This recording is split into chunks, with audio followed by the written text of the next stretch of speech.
Luis Fernando París es profesor en Ciencias Sagradas y licenciado en Filosofía por la Universidad Católica de Santa Fe. Es becario del CONICET y doctorando en Filosofía por la UCA. En 2019 fue becado por la diócesis de Eichstätt, Alemania, para estudiar en la Universidad Católica de Eichstätt-Ingolstadt. Perdón por la traducción. Es profesor adjunto de Filosofía 1 y 2 en la Facultad de Psicología del Instituto Universitario Italiano de Rosario y jefe de trabajos prácticos de filosofía en la carrera licenciatura en psicopedagogía en la Universidad del Gran Rosario. Ha participado como expositor en simposios y jornadas y es integrante del grupo de investigación sobre Hegel en la UBA. Bueno, muchas gracias, Luis, y cuando quieras arrancar. ¿Me pueden escuchar bien? Bueno, Perfecto. Gracias, Lorenzo, por la presentación y a todos ustedes por estar. Mi exposición, como el título lo indica, es sobre la filosofía de la religión de Hegel. Más concretamente, la filosofía de la religión de Hegel como superación de la metafísica del entendimiento y de la comprensión subjetivista de la religión. Espero no ser un poco aburrido. Yo, digamos, voy a hacer como se suele hacer en las jornadas, o en los congresos, leer, pero lo voy a intercalar con comentarios, para que no se haga tan pesado. El propósito es ofrecerle a ustedes un avance de mi investigación, un avance resumido, por cierto, de mi investigación doctoral sobre este tema. Me han hecho alguna crítica pertinente de que el título era un poco largo, mis directores. Lo que pasa es que ya era más largo el título, tuve que acortar. Es difícil condensar en un título, comprimir en un título por ahí algo tan voluminoso, tan complejo, ¿no? Como es la filosofía de Hegel.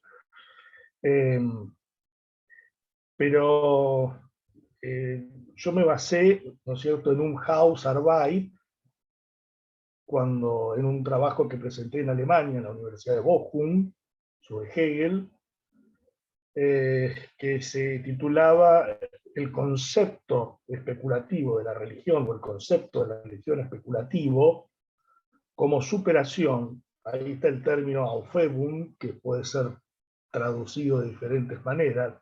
Yo opté traducirlo por superación. Hay otros que lo traducen por supresión, eliminación, en fin, como asumir, en el caso de un verbo sustantivado. Justamente del objetivismo, superación del objetivismo teológico y del subjetivismo religioso. El título de este trabajo que presenté oportunamente en Bochum, donde está el Hegel Archiv, serviría también para reflejar la temática.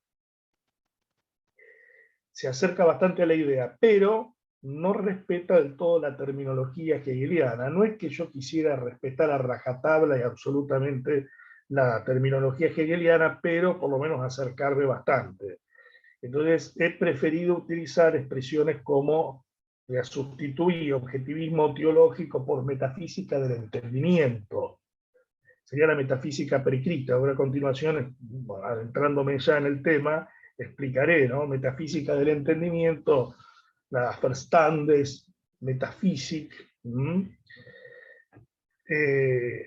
y cambié subjetivismo religioso por comprensión subjetivista de la religión, basándome en un texto de la filosofía de la religión de Hegel, de las lecciones, según el manuscrito, que corresponde al año 1821, o sea que estamos en un aniversario de aquellas primeras lecciones. Hegel fue, si no el primero, uno de los primeros, yo creo que fue el primero en dar filosofía, digamos, filosofía de la religión en la universidad. No es que sea el creador de la disciplina, tal vez como tal, pero sí el que la introdujo en el ámbito académico. Así que, bueno, yo creo que a partir de este título, la filosofía de la religión como superación de la metafísica del entendimiento y de la comprensión subjetivista de la religión, tal vez podríamos sustituir metafísica del entendimiento por teodicea, ¿por qué no?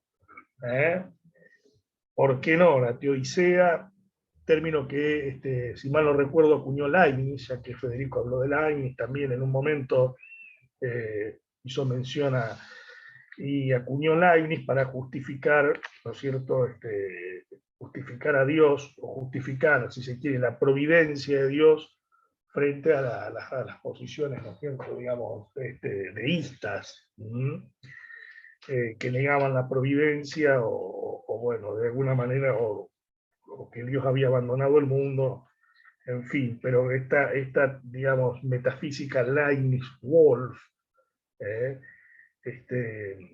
podría ser reemplazada acá también por el término teodicea, esto ya lo voy a evaluar, porque el título es tentativo. Así que, bueno, ahí se achicaría, porque algunos recomiendan que un título no debe tener más de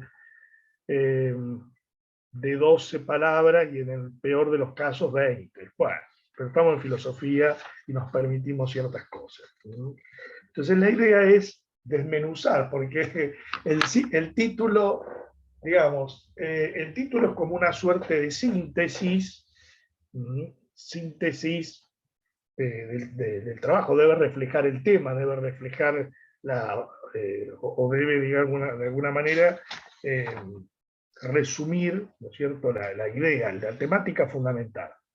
Y lo que vamos a hacer es analizar ese título. Primero, como para desarrollar el trabajo. El primer punto sería abordar la metafísica del entendimiento. ¿Cómo venís? Perdón, una pregunta a los que están organizando con respecto al tiempo. ¿Hasta qué hora? En principio es hasta las 7, pero ¿cómo Sí, es con el tema del recreo, la pausa ahí? la idea sería hasta 7 menos 10 y dejar unos 10 minutitos para preguntas. Pero Dale, no te das problema si se ok. extiende un poco. Bueno, te agradezco. Entonces, el primer punto a tratar sería el de la metafísica del entendimiento, o la llamada metafísica del entendimiento. El otro es la comprensión subjetivista en materia religiosa. Y por último, la posición de Hegel. La posición de Hegel propiamente dicha. Porque de todas maneras los otros puntos, es decir, no sé si me siguen, pero el primero, pasa que no, bueno, tendría que compartir, no quiero tampoco perder tanto tiempo, pero el primer punto, que es sobre la metafísica del entendimiento, eso ya es una nomenclatura, una forma de cómo Hegel interpreta o recepciona eso que él llama también metafísica del entendimiento. O sea que de alguna manera nos mantenemos en ese paradigma. Quiero aclarar que yo no soy un fanático de Hegel, soy un estudioso de Hegel, me gusta mucho el idealismo alemán, mi especialidad de alguna manera es la filosofía clásica alemana, pero soy un crítico de Hegel también, no es que digamos que soy un fanático y acá no voy a admitir ningún tipo de errores, no. Aclaro eso por las dudas. Bien, entonces, para comenzar con la metafísica precrítica, aparece en Hegel con diferentes nombres, como por ejemplo, antigua ciencia metafísica,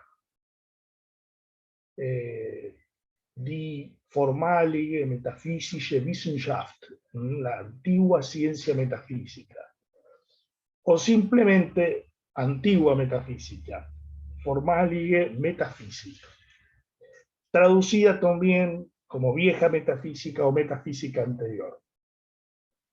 Después, en la lógica, en la ciencia de la lógica grande, no la lógica de la enciclopedia, encontré la expresión die ältere Metaphysik, que podríamos traducir por la metafísica más vieja, o la metafísica más antigua. Es extraño, es curioso esto, porque en dos muy buenas traducciones es traducida simplemente esta expresión como metafísica vieja o antigua metafísica, sin reparar en el aspecto que el adjetivo elter es justamente digamos, un adjetivo atributivo modificado, es un comparativo. Aparentemente el otro adjetivo que mencioné antes, formálige, que se puede entender como metafísica anterior, no tendría esta posibilidad del comparativo y el superlativo. Entonces debería no ser traducida por metafísica, la antigua metafísica, sino la metafísica más vieja. Lo que podría dar, esto podría introducir alguna sutileza, porque, digamos, ¿por qué introduce este comparativo? ¿Por qué no directamente no utiliza formálige para expresar la antigua metafísica? Y acá quiere insistir con lo más viejo. Ahora quiero decir algo, a lo mejor lo van a entender después. Y también, como decíamos, recibe el nombre de metafísica del entendimiento, Verstandesmetaphysik. Verstandesmetaphysik. Aunque también se traduce esta expresión como metafísica del intelecto en algunas traducciones, o metafísica intelectiva. Esta nominación suele aparecer en las lecciones sobre la filosofía de la religión, en las lecciones en general, en las lecciones en general, no solo de la filosofía de la religión. Y en algunos añadidos, Zusatze, por ejemplo, a la enciclopedia, añadido de los discípulos. Entonces, me refiero a esta expresión. Por ahí en otras obras suele aparecer más lo de la metafísica antigua. También la podemos encontrar como metafísica de la objetividad. Ahí hay un texto que yo lo recomiendo, a mí me gusta mucho, del periodo de Viena, de 1800, el texto de 1802, 1801. Es un artículo publicado en la revista Crítica de Filosofía, que es Glauben und Wissen, creer y saber, o fe y razón, podríamos traducirlo más o menos como lo entendemos nosotros, pero literalmente es creer, creer y saber. Glauben sería como un verbo sustantivado, Glauben, un infinitivo sustantivado, y Wissen también un verbo sustantivado, ¿no? O sea, creer y saber sería tal vez la traducción más literal, pero hay otra, fe y saber, en fin. Ahí aparece la metafísica, esta metafísica o metafísica de la objetividad, en contraposición a la metafísica de la subjetividad. La metafísica de la objetividad tendría una impronta un poco más realista, en términos nociológicos, y en cambio la metafísica de la subjetividad, idealista. Digo en términos nociológicos porque idealismo nociológico no es lo mismo que idealismo metafísico. Y estas cosas son importantes, despejar estas dudas para poder entender algo, comprender algo de Hegel, que por cierto es bastante, un hueso duro de roer, es bastante complicado.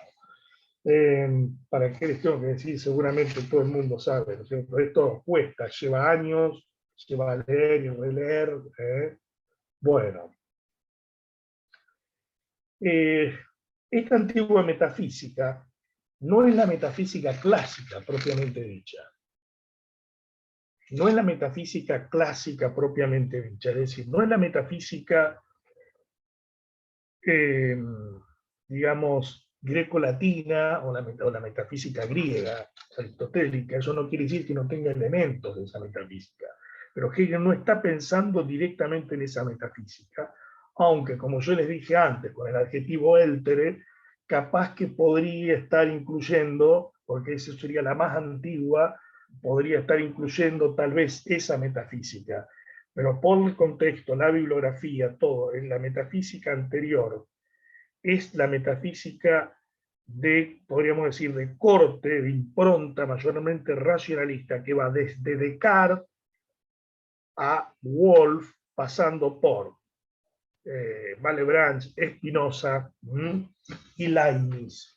Aunque también hay otros también, pero los fundamentales. Si no me equivoco, suena raro, pero también dentro de la metafísica intelectiva, por ejemplo, las lecciones sobre historia de la filosofía, lo incluye a Locke, que nosotros estamos acostumbrados, bueno, Locke es un empirista, lo ponemos aparte. Bueno, esto es un comentario al margen, ¿no? Entonces, es la metafísica moderna, que si bien tiene, o de alguna manera tiene, como decía alguien, yo tenía la cámara apagada, pero alguien habló de la escolástica suareciana, la escolástica, acá hay de alguna manera digamos, una influencia de lo que puede ser la escolástica, cómo la recibe el racionalismo, tal vez la escolástica, desde la escolástica suareciana, ¿no? Pero por lo pronto incluso hay, voy a citar de las lecciones sobre historia de la filosofía, que dan cuenta de la diferencia, para poco apoyar lo que estoy diciendo, entre la filosofía Leibniz-Wolff, o sea, la filosofía racionalista, y dogmática, podríamos decir, no en el mal sentido, sino en términos técnicos, ¿no? Y la escolástica aristotélica. Esto lo dice Hegel. Bueno, lo dice Hegel, es una manera de decir, porque las lecciones no son obras publicadas por Hegel, ¿eh? No fueron obras ni siquiera escritas por Hegel. O sea, no, publicadas es una manera de decir, no fueron obras escritas por Hegel, salvo las lecciones sobre las pruebas de la existencia de Dios, que sí son de Hegel y fueron publicadas en forma póstuma. Pero después casi todas las lecciones son producto son creación de los discípulos, a partir de los apuntes de clase, manuscritos, o sea que no le podemos atribuir la autoría propiamente dicha, pero se supone que hagamos de cuenta que es de Hegel. Bueno, entonces, Wolff se mantiene en una actitud, esto lo que refiere lo que dicen las lecciones, en una actitud puramente intelectiva. Acá cuando dice puramente intelectiva, yo no tengo el original, pero sospecho, el original es digamos, sí, la lengua, no lo tengo en alemán, pero sospecho que estás refiriéndose al intelecto, al entendimiento, Verstand, porque es muy técnico en Hegel la diferencia entre entendimiento y razón. Verstand, entendimiento, en eso sigue a Kant, y sigue tal vez a Jacobi, esa distinción entre el entendimiento y la razón, Vernunft. El entendimiento es sobre lo finito, la razón, en cambio, es capaz de conocer el infinito. Recién habló Federico sobre el tema del infinito, que acá tenemos también para aportar desde Hegel.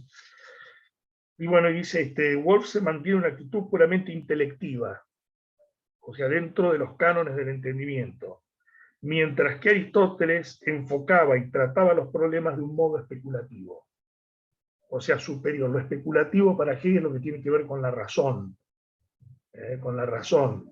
La razón es superior al entendimiento.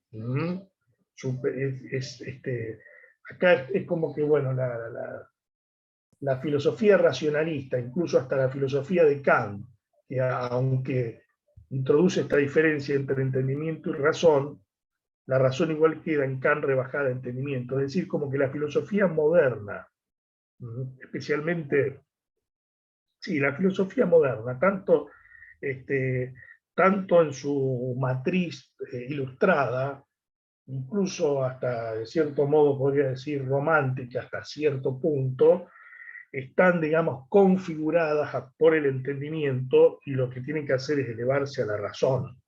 Por eso Hegel diría que la ilustración no diría tanto que ha hecho un abuso de la razón. Es un error, digamos, entender la razón hegeliana como si fuese la razón ilustrada. La razón hegeliana es distinta, o sea, para Hegel es claro, dice, la razón cuando se lo interpreta Hegel como un ilustrado, ahí hay que tener mucho cuidado, porque salvo durante el periodo de juventud, o durante el... Pero ya cuando el Hegel maduro, el Hegel a partir de la fenomenología, ya va cambiando la cosa, y ni hablemos cuando ya está en Berlín. Para, para Hegel, la razón ilustrada no es razón, es entendimiento. Y el entendimiento piensa lo finito, es incapaz de elevarse hasta lo infinito. Y ese finito, hoy parece que hablamos de lo finito y lo infinito anda dando vuelta por acá. Ese infinito, hay un infinito del entendimiento, pero es un mal infinito. El infinito del entendimiento sería un mal infinito, un infinito que, digamos, no es del todo, es contradictorio, encierra una contradicción, y por lo tanto hay una irracionalidad que debe ser superada.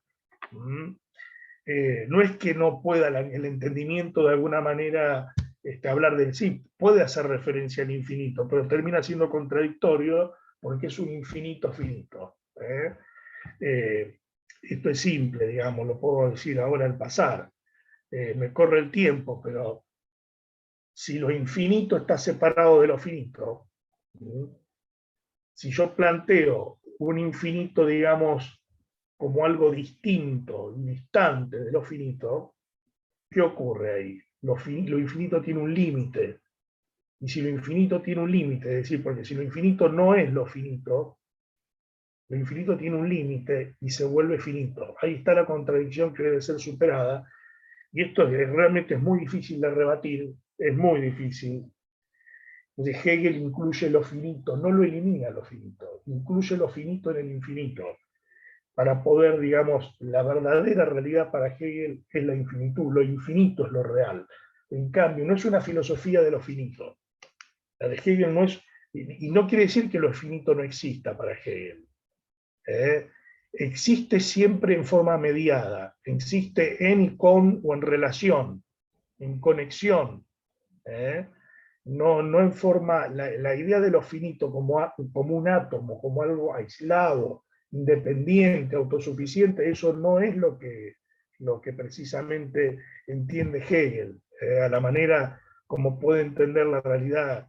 La ilustración tiende a ver la realidad como una máquina, como piezas. No, Hegel ve, en eso se parece a los románticos, la realidad como un organismo, donde las partes no son independientemente del todo, las partes son con el todo. Por esas partes son, digamos, son partes, sí, son reales, pero cuando son reales en el sentido fuerte, Wirklichkeit, realidad efectiva, pero cuando esa finitud es apartada de la infinitud, esa finitud se vuelve irreal, que es lo que le pasa justo cuando entendemos la realidad como si fuera de manera corpuscular. El individuo entendido como algo autosuficiente o algo completamente independiente, aislado del todo. Cuando se hace de esa manera, cuando lo finito se comporta como si fuera, digamos, algo, insisto, autosuficiente o absoluto, esta visión tal vez sustancialista equivocada, bueno, Hegel ahí dice, ese infinito no es real. El finito real es solo el finito que está conectado en la totalidad.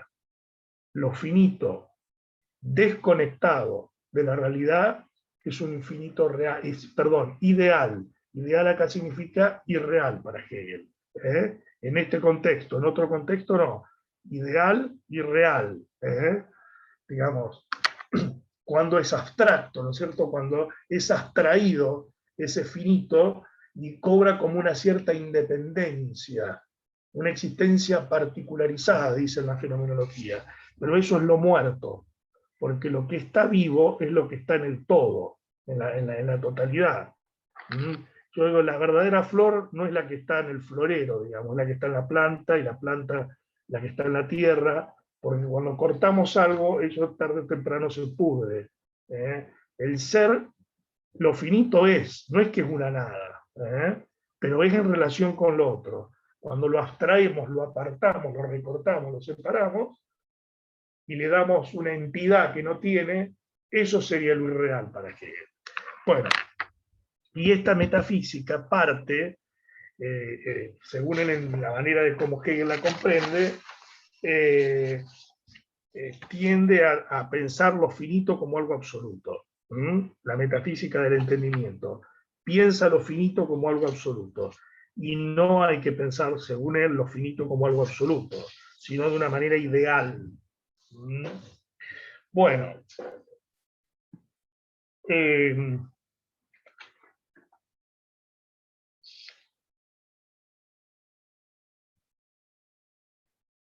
estoy viendo como porque por el tiempo,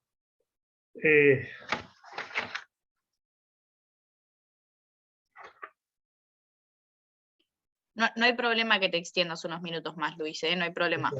Bueno, gracias.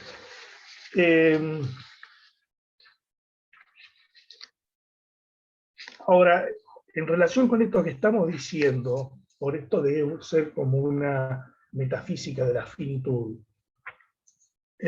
presenta dos inconsistencias significativas para Hegel, esta metafísica del entendimiento, o sea, la metafísica racionalista. Primero, la imposibilidad de un tránsito legítimo de lo finito a lo infinito. Entonces, según Hegel, esta imposibilidad de lo finito a lo infinito, porque si la realidad casi se entiende en términos de finitud, ese tránsito va a ser muy difícil, entonces muy imposible. De esta manera cae en el panteísmo, o puede caer en un panteísmo o en algo que se le parece, o en el dualismo. Cito de la enciclopedia de la ciencia filosófica. Así resultaba que o bien no se podía librar a Dios de la finitud positivamente constante del mundo, y entonces Dios se debía determinar como sustancia inmediata del mundo, entre paréntesis, ahí Hegel pone panteísmo, o bien Dios quedaba como un objeto frente al sujeto y de esta manera, por tanto, como algo finito, dualismo. Fin de la cita. Finitud positivamente constante del mundo es lo que estábamos diciendo, entender lo finito como un absoluto, como un ente real, como teniendo entidad y consistencia propia cuando no la tiene. Si la tiene, como formando parte, pero no como algo independiente del todo. Bueno, yo me he dedicado a estudiar en profundidad, bueno, dentro de lo posible, y bueno, dentro de las limitaciones lógicas, en la cuestión del panteísmo. No la voy a tratar acá, será para otra vez. En alguna oportunidad hice también una ponencia ya más sobre el panteísmo, pero hay todo un tema acá con el panteísmo, y además si hay que incluir a Spinoza o no. Si hay que incluir, cuando Hegel menciona panteísmo, a Spinoza, o no hay que incluir a Spinoza, la filosofía de Hegel en Spinoza, mejor dicho, la filosofía de Spinoza en Hegel es fundamental, fundamental. Pero Hegel es ambiguo. Primero, hay diferentes formas de entender el panteísmo, hay muchas maneras de entender el panteísmo, y Hegel, aunque a veces dice que, tal vez para hacerse entender, habla del el panteísmo de Spinoza, termina, digamos, disculpándolo, porque bueno, está todo Spinoza era visto como un filósofo maldito, y bueno, lo acusaban de ateo, bueno, en fin, pero Hegel, de alguna manera, bueno, Hegel no es panteísta, es preferible hablar, cuando hablamos del panteísmo, es preferible hablar de sistemas de la sustancialidad, no sistemas del panteísmo. Esto es muy importante. Esto es muy importante porque es un concepto que hay que conservarlo, el de la sustancialidad. Que no le gusta mucho esto del panteísmo porque se presta confusión. No voy a entrar porque, si a alguno después le interesa, me puede hacer una pregunta, Pero,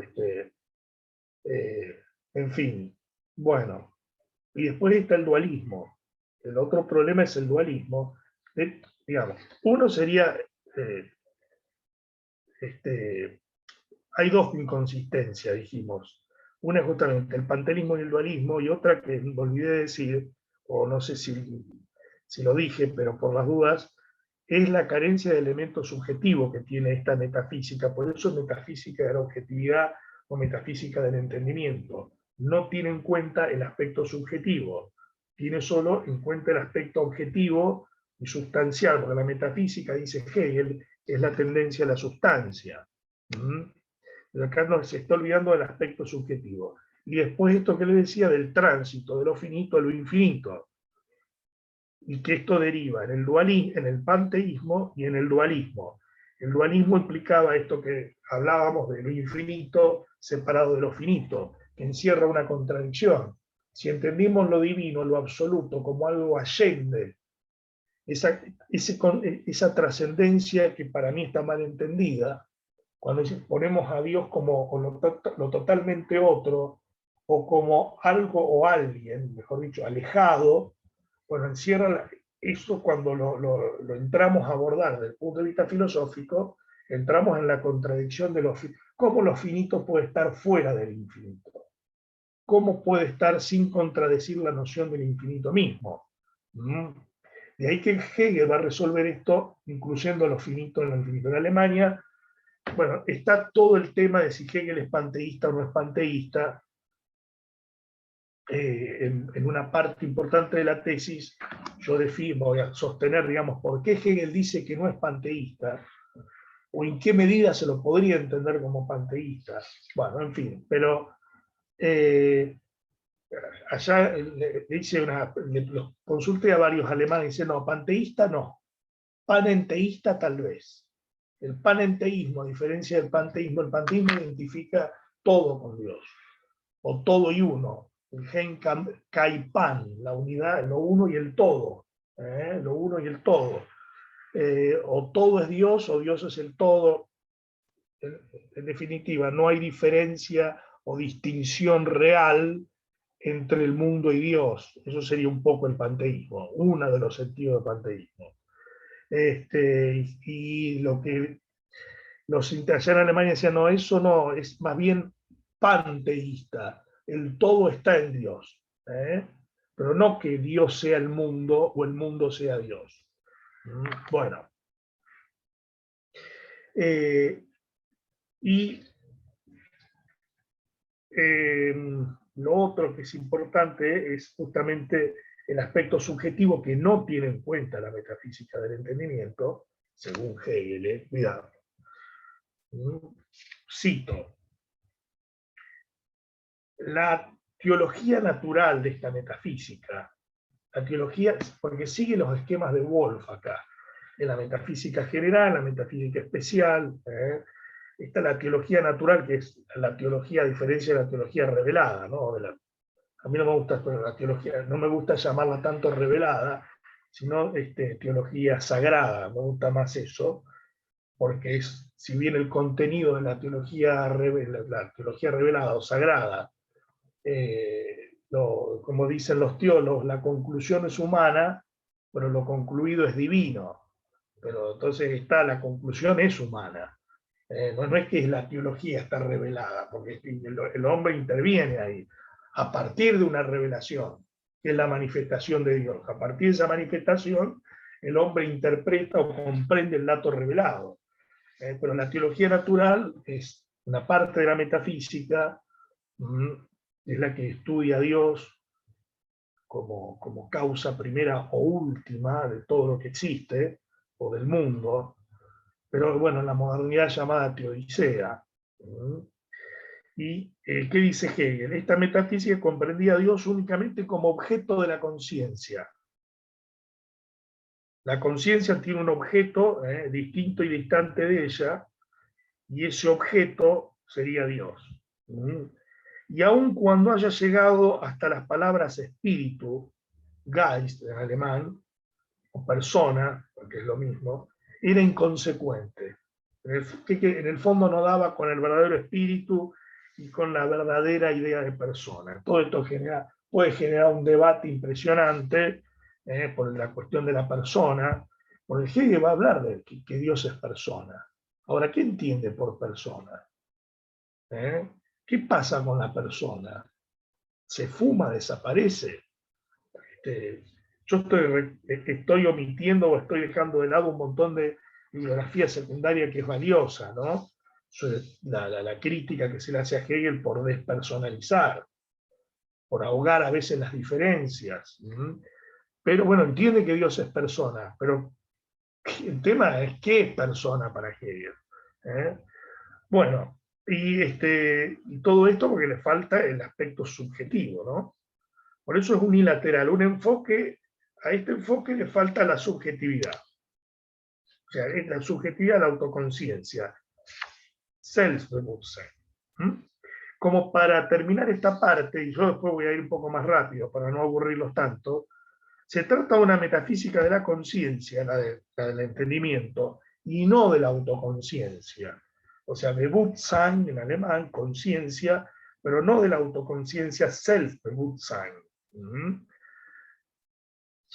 Como tal vez podría llegar a ser la lógica según mi tesitura. La lógica de Hegel, que se identifica con la metafísica, ya no es una metafísica de la conciencia. La metafísica de la conciencia para Hegel se instala en la dualidad sujeto-objeto, se instala en el dualismo, una especie ahí de realismo, pero que en el fondo ese realismo debe ser superado con el desarrollo dialéctico. La conciencia se posiciona en este distanciamiento, esta dualidad sujeto y objeto, que aquella metafísica está basada en la dualidad, pero en cambio la metafísica de Hegel, que es la lógica, es una metafísica de la autoconciencia, no de la conciencia, pero no la autoconciencia en un sentido completamente subjetivista. Hegel no es Kant, Hegel es crítico de Kant.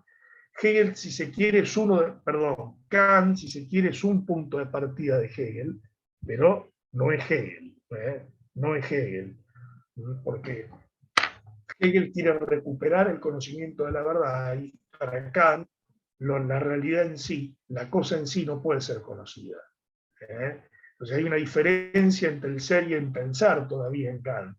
Y esa diferencia entre el ser y el pensar, porque el ser en sentido riguroso y estricto no lo puedo conocer en Kant. Ahí hay toda una cuestión, por eso como dice Jacobi,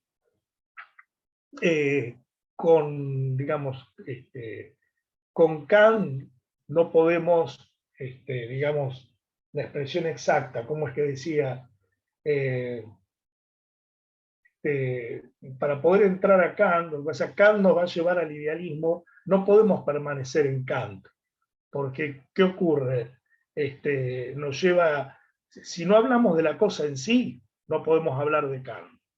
Para hablar de la cosa en sí, para hablar de Kant tenemos que hablar de la cosa en sí. Ahora, sin la cosa en sí, no podemos permanecer en Kant porque hay una contradicción ahí. Porque ¿cómo puede ser que las categorías sean subjetivas y sin embargo son subjetivas para Hegel, las categorías kantianas son subjetivas y sin embargo las aplico a la realidad en sí? Ahí hay una inconsistencia.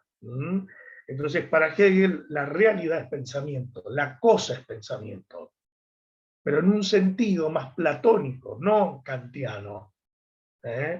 La cosa es pensamiento, en el sentido más bien platónico, pero que no separa, platónico aristotélico, no separa la idea por fuera del fenómeno de lo que aparece, sino que la cosa son los conceptos que de ella tenemos, se dice en la lógica grande. La realidad es concepto, pero no concepto subjetivo, no, que eso lo llama Vorstellung, representación, sino concepto real. La cosa es concepto, es medio se presta a una interpretación mística, como hacen algunos, que por cierto es muy interesante. Y bueno, ¿qué valora? Entonces, pero ¿Qué valora Hegel de esta metafísica? Más o menos lo que estamos diciendo. Valora el realismo que tiene la metafísica esta. Critica lo de que se olvida del sujeto, pero le valora el realismo que tiene esa metafísica. Cito, la vieja metafísica tenía a este respecto un concepto más alto del pensar que el que se ha hecho corriente y usual en la época moderna. Esto está tomado de la lógica grande. Aquella partía en efecto de la base de lo que es conocido por el pensar en y de las cosas, era lo único de veras verdadero en ella. Por ende, no en su inmediatez, sino elevadas primero en la forma del pensar. Bueno, no importa. Fin de la cita. Y hay otro parecido, donde lo que rescata es ese sentido que podríamos llamar realista. Hay un cierto realismo epistémico, epistemológico o nociológico, para los que les gusta más.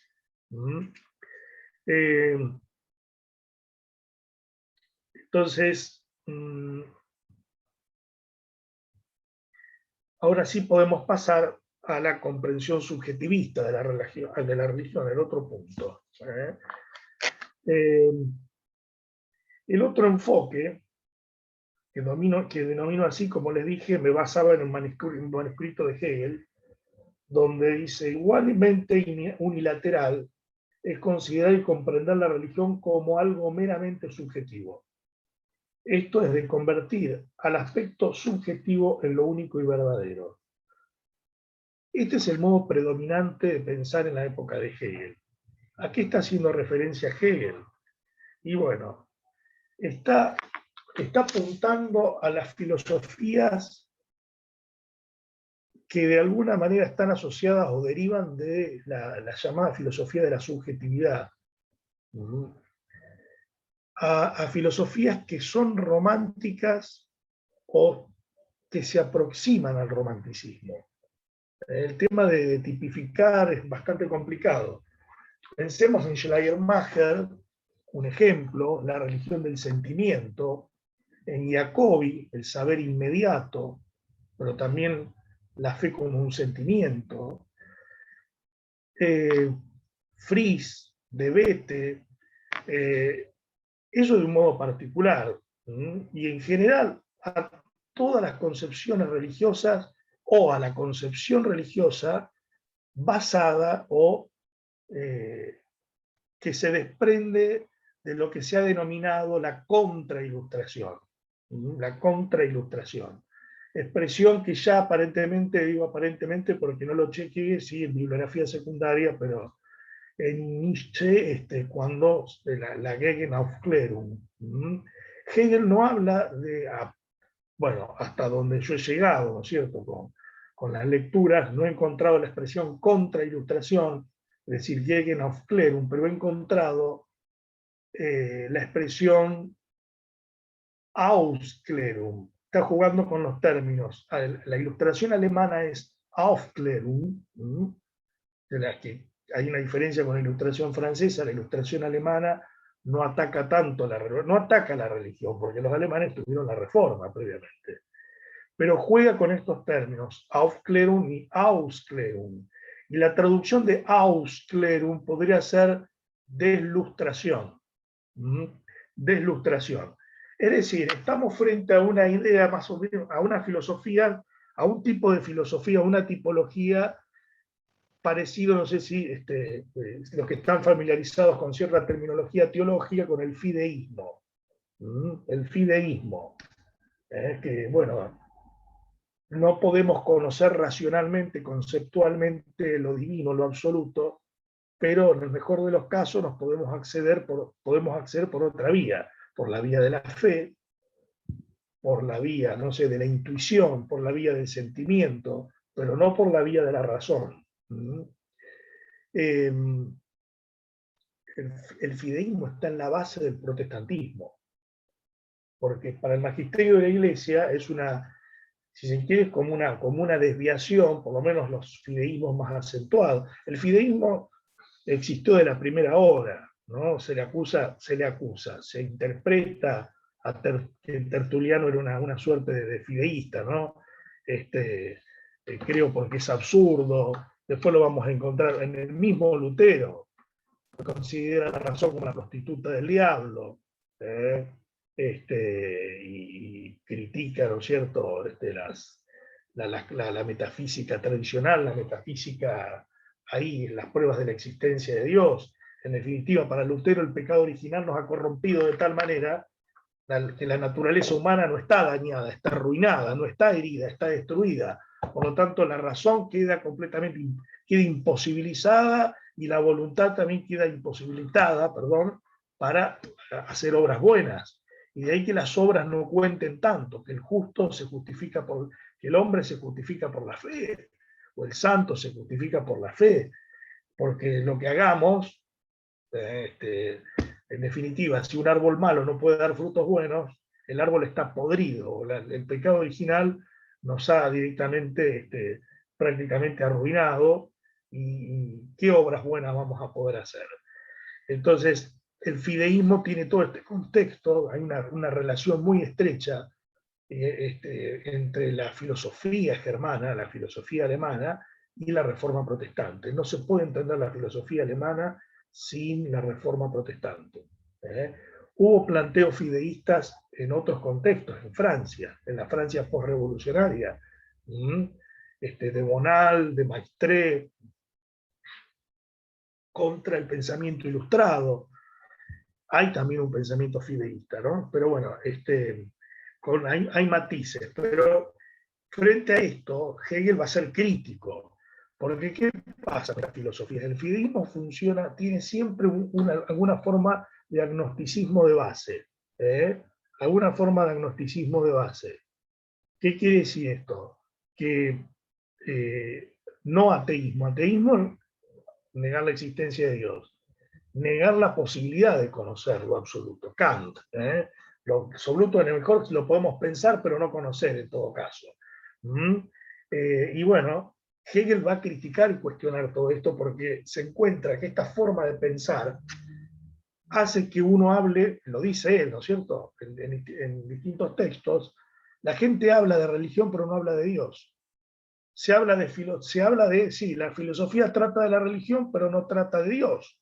Se encuentra con este problema de una religión sin Dios, porque cuando la religión se reduce al sentimiento, porque no hay contenido, porque la razón no puede captar ningún contenido, es lo que deja el legado de la ilustración, porque la ilustración, la razón de la ilustración es finita, no puedo conocer lo absoluto, no se puede conocer las verdades de la religión.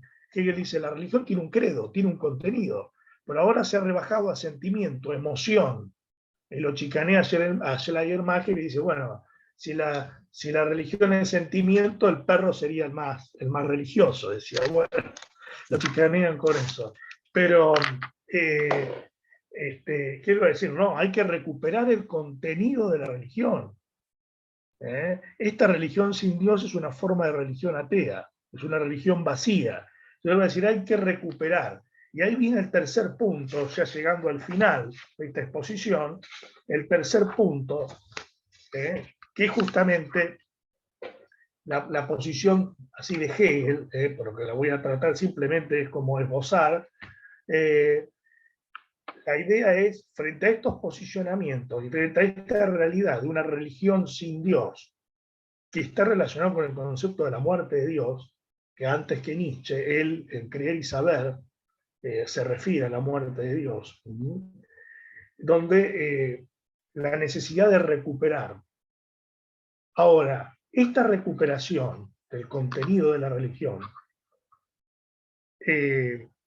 no significa un retroceso a la metafísica del entendimiento. No significa, entonces, no, porque esa metafísica no me permite captar verdaderamente lo absoluto como sujeto. En el mejor de los casos me va a permitir captar lo absoluto como sustancia, que es Spinoza, y que Hegel va a retomar esta idea. Y la síntesis que se verifica en esto, ¿no? Porque Hegel va a tomar algo de la metafísica, porque ahí está el concepto de superación, Tomar y al mismo tiempo eliminar, conservar y eliminar. Se conserva lo de la sustancia, pero se va a rechazar lo unilateral, porque la metafísica del entendimiento rechaza o no tiene en cuenta la subjetividad, y Hegel va a incorporar a la subjetividad también. La fórmula sustancia-sujeto, cuando la fenomenología dice Hegel que lo absoluto o la verdad debe ser aprendida no solo como sustancia, sino en la misma medida como sujeto. No hay que pensar que el sujeto sustituye completamente la idea de sustancia como a veces se cree. Lo absoluto sigue siendo sustancia, y lo absoluto es el concepto el más rico de todos, el de espíritu para Hegel. No es el de sujeto todavía. Sujeto significa para Hegel autoconciencia, pero no es la autoconciencia finita, es la autoconciencia absoluta. Por eso Hegel termina la enciclopedia de las ciencias filosóficas invocando un pasaje de la metafísica de Aristóteles, si mal no recuerdo, del libro 12, donde aparece el pensamiento que se piensa a sí mismo. El pensamiento que se piensa a sí mismo. O sea, digamos, hay que pensar a Dios como sujeto, no solamente como sustancia, ni como un objeto.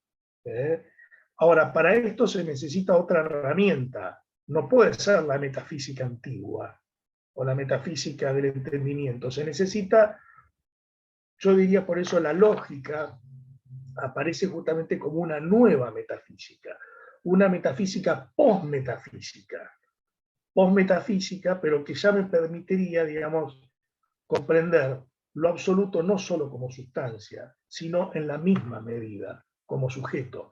Es decir, como sujeto que se piensa a sí mismo. Y la religión, en definitiva, es esto, es el saberse que Dios tiene de sí mismo a través del hombre.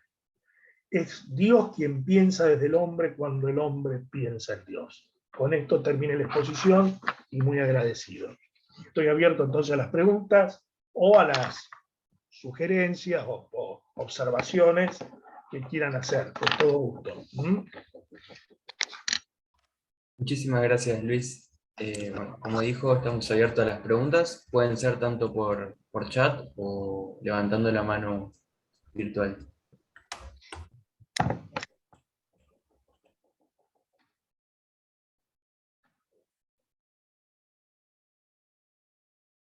Estoy fijándome en el chat. Sí, Facu. ¿Dónde está Facu? Hola Luis, bueno, muchas gracias. Ahí te veo, Juan. La verdad que muy interesante. Hegel siempre es un autor que cuesta abordarlo, pero vos lograste hacerlo muy claro para quienes te estábamos escuchando. Me quedo sobre todo con una pregunta en relación, no quiero torcer lo que vos supusiste, pero en relación al panteísmo y al panenteísmo.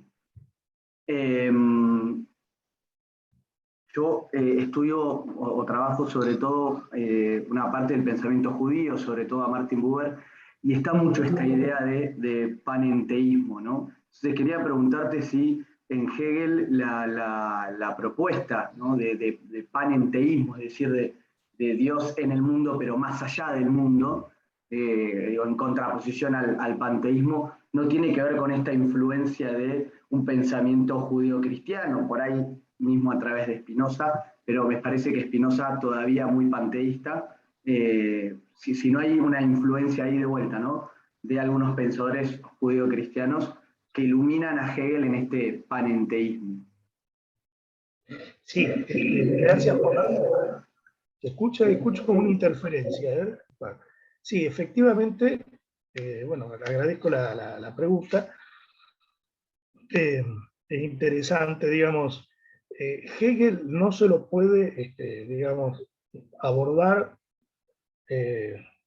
sin tener alguna noción o por lo menos sin saber que desarrolla una teología. En Hegel hay una teología. La filosofía de la religión de Hegel es teología. No es solamente, por eso no se trata de estudiar la religión sola, sino la teología.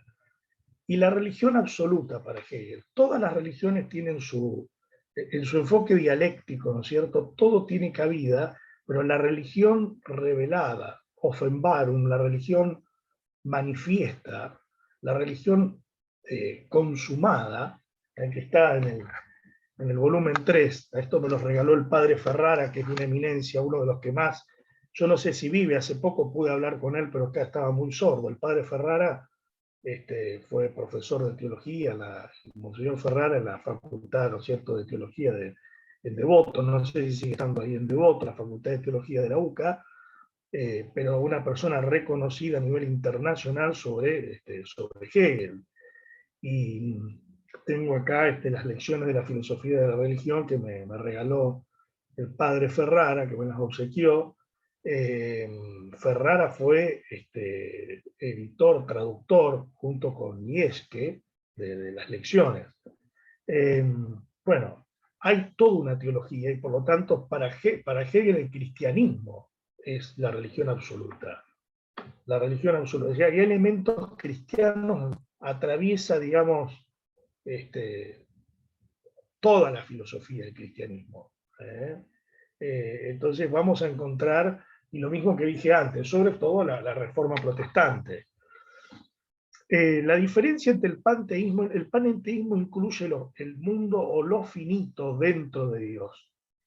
Entonces, uno puede pensar en el pasaje de los Hechos de los Apóstoles, en él estamos, nos movemos y existimos.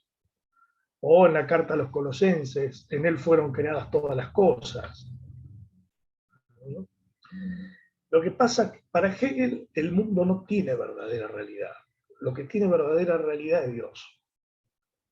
En eso un poco sigue Hegel tiene una interpretación de Spinoza que es discutible. Interpreta a Spinoza como una cosmista. Interpreta como que el mundo es apariencia y lo único real sería la sustancia divina. Hegel va a sostener la realidad de lo finito, pero mientras que ese finito se entienda no como algo desligado del todo, sino vinculado. Pero él va a decir que el mundo, si uno toma la definición de mundo en el sentido hegeliano, como la multitud de los existentes finitos, la multitud, eso no tendría realidad en sentido fuerte. Digamos, en alemán una cosa es Realität y otra cosa es Wirklichkeit. Y la Wirklichkeit es la realidad efectiva. El mundo no tiene plena realidad efectiva, en cambio Dios sí es realidad efectiva. Si Dios fuera el mundo, entonces Dios no sería real, o del todo real. Y si el mundo fuera Dios, el mundo sería lo plenamente real. Y a partir de ese razonamiento uno se va a decir, bueno, no puede haber identificación entre Dios y el mundo. Por lo tanto, si por panteísmo entendemos que Dios se identifica con el mundo, en el paradigma hegeliano eso no tiene lugar porque encierra una contradicción. No obstante, el mundo puede ser considerado como Dios en proceso. Digamos, al final todo, vieron que también lo que está en la filosofía hegeliana, en el fondo, coincide de alguna manera con el cristianismo, con alguna interpretación. El mundo es como Dios en vías de realización. O sea que el tema sí pareciera como que Dios es más omega que alfa. Y que el mundo, al final, digamos, Dios sería plenamente realizado. Pero en esa plena realización, ya el mundo deja de ser mundo. Ya el mundo desaparece como mundo. Es interesante y es complejo, nos llevaría, pero agradezco la pregunta. Esta es la diferencia entre dos. Pero hay influencia, sí, hay influencia. Por ejemplo, está la influencia de Lessing, de uno de los representantes tal vez más conspicuos de la Ilustración alemana. Lessing escribe sobre la realidad de las cosas fuera de Dios, criticando ese concepto. La realidad, no puede haber algo fuera de lo absoluto. O sea, todo está dentro de la mente divina. Todo está dentro de la mente divina. Ese pensamiento de Aristóteles, el pensamiento que se piensa a sí mismo, no es gnoseos, que de alguna manera puede ser pensado como afuera, que no necesariamente, pero cabe una interpretación, en Hegel no. El mundo está dentro de ese pensamiento que se piensa a sí mismo. El universo está dentro de ese pensamiento. Dios se piensa a sí mismo y en ese pensamiento engendra todas las cosas. Es muy interesante. Bueno, espero que te agradezco la pregunta. No sé si alguien más puede hacer alguna crítica también, estoy abierto a las críticas.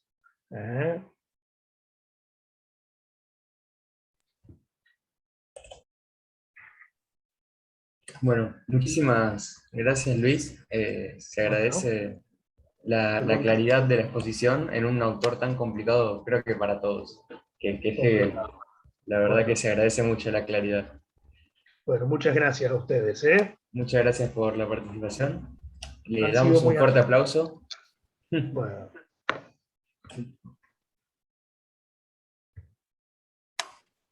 Bueno, será hasta cualquier momento. Bueno, me voy a quedar, tengo un tiempo más para quedarme, así que la voy a escuchar al próximo